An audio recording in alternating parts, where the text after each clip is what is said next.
My dear friends, I'm very happy to be recording a new session for you today. So I welcome you to this podcast with me, Girish. And we're actually going to start a new series on tips for happiness.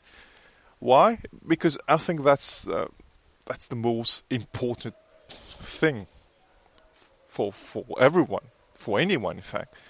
Um, I mean, that's the whole purpose of life. You think it's what drives us.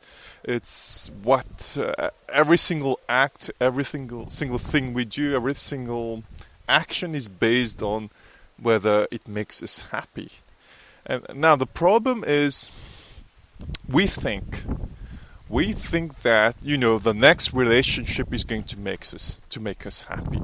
The next job title is going to make us happy, or the next amount of money we're going to save in the next 2 or 3 years is going to make us happy. But none of these things actually make us happy, because I see lots of people who have all the money they wish, but they're still not happy. You see people with crazy job titles and they're still not happy with themselves. So associating your happiness with something external is what actually leads to dissatisfaction, to unhappiness. So what are actually the things which will genuinely make you happy? All right, we're going to go over some aspects in every single episode, okay? And you may wish to agree or disagree with me. That's fine. I'm just telling you what I think about those things. All right. So number one would be actually spending some quiet time every day with yourself. Spending some quiet time with yourself every day, doing something you love. Okay, so that could be painting, that could be writing, that could be creating music, it could be listening to music, it could be meditating, it could be going to the gym, it could be exercise. Anything which allows you to express yourself completely. Okay? Because every time you're able to express yourself completely, it gives you certain sort of freedom. Okay? I mean, I always talk about it, but total expression of your true self is what gives you total freedom. Right now, as I'm talking to you, I'm just telling you what's on my heart and what's on my mind. I'm able to express myself fully. And it gives me another level of energy I can't explain, because it's not something that has been written or typed with someone.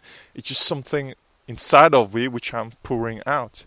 Okay? So what makes me happy is actually creating content, writing things, blogging, talking to you, organizing workshops, teaching. That's like my life purpose.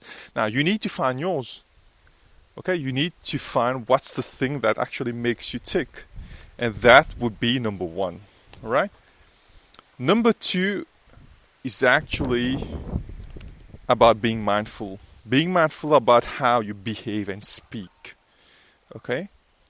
Because a lot of times unhappiness comes from acts we've done, things we've said, or the way we behaved, which actually the behaviors were not appropriate, and we feel resentful about those things.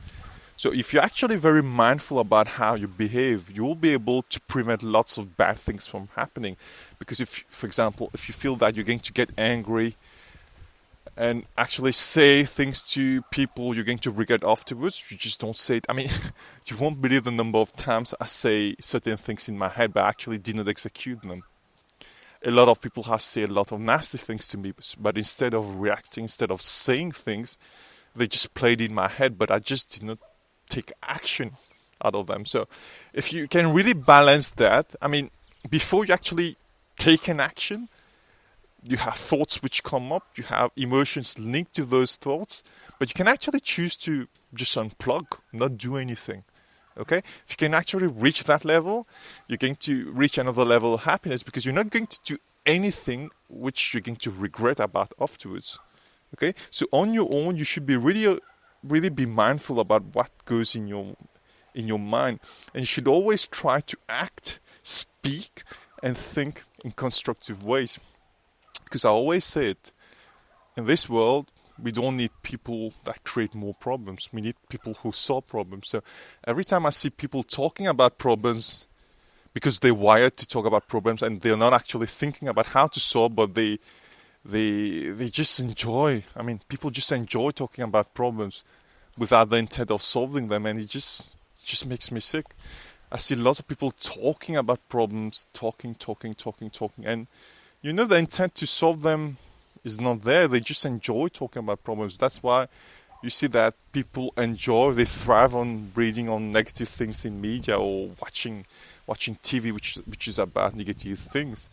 I mean, it's fascinating how the human brain works. I'm just going to leave you with these two things today. And in the next session, we're going to talk about a few more tips. So till next time, bye-bye. Lots of love, Girish.